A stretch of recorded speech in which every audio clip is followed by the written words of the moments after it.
I remember distant days long, long ago, way back through the mists of time, when Democrats said it would be wrong for Washington to overturn a state-certified election result. Now, wait a minute. That was 2 months ago. 2 months ago, every Democrat cable news channel and every liberal newspaper was melting down over some Republicans' efforts to dispute state-certified election results here in Congress. I oppose those efforts myself. But right now, as we speak, Speaker Pelosi and Washington Democrats are literally trying to overturn a state-certified election here in Congress. That's exactly what they're doing over in the House right now. The voters of Iowa's 2nd District spoke in November. They counted the votes. They recounted the votes. The outcome was certified. That's the magic word, certified, that we heard over and over and over again in November and December. There was the opportunity to present complaints in court. Sound familiar? But the defeated Democrat passed up the opportunity to go to court. The process played out in a way that every liberal in America spent November, December, and January insisting was beyond question. But there is a catch. This time, Mr. President, the Republican won and the Democrat lost. So Speaker Pelosi and Washington Democrats have set out trying to overturn the result from right here in Congress.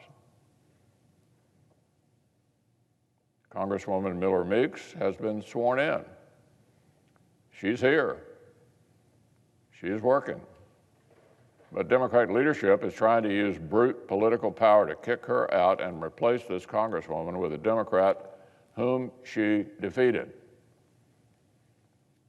You don't often see hypocrisy this blatant and this shameless so quickly. Naturally, now the Democrats stand to benefit from this. The concept of Washington overturning a certified election has gone from a massive outrage to a minor afterthought for much of the national media. This is happening at the same time that House and Senate Democrats are pitching a massive takeover of all 50 states' election laws. The same people who are trying to overturn this certified election result want to ram through a bill that would let them control the democratic process that will determine whether they keep their jobs and their majority in 2 years' time. This isn't about principle, it's just an attempt to use a temporary majority to pull off a permanent partisan power grab.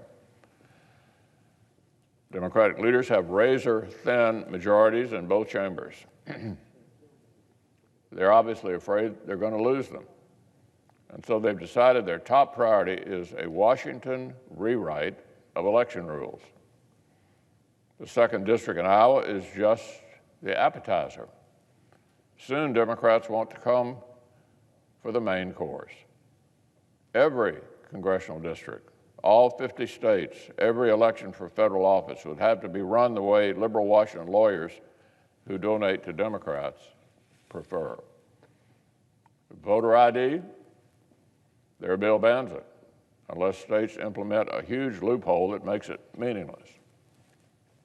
But ballot harvesting, where paid political operatives can hand in stacks of absentee ballots with other people's names on them, it won't just be allowed, it'll be mandatory nationwide. Those are just 2 examples from an endless list. Outside special interests are putting tens of millions of dollars behind this. In fact, some Democrats are so desperate to rewrite the rules of our democracy that many of them want to break the Senate's rules in order to do it. They want to break the Senate's rules in order to rewrite the rules of our democracy all over America. People will argue that it's worth destroying the legislative filibuster over H.R. 1 because the rules that govern our democracy is so important. Of course, that's backward. The rules that govern our democracy are indeed uniquely sensitive and important. That's why this issue, of all issues, must be addressed in a fair and bipartisan way.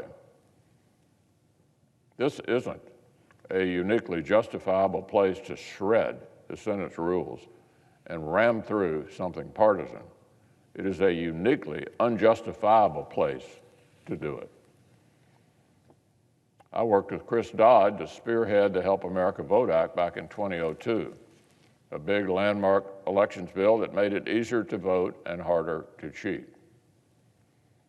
It passed the Senate 92-2. 92-2. That is the kind of consensus you build if you want to tune up our democracy.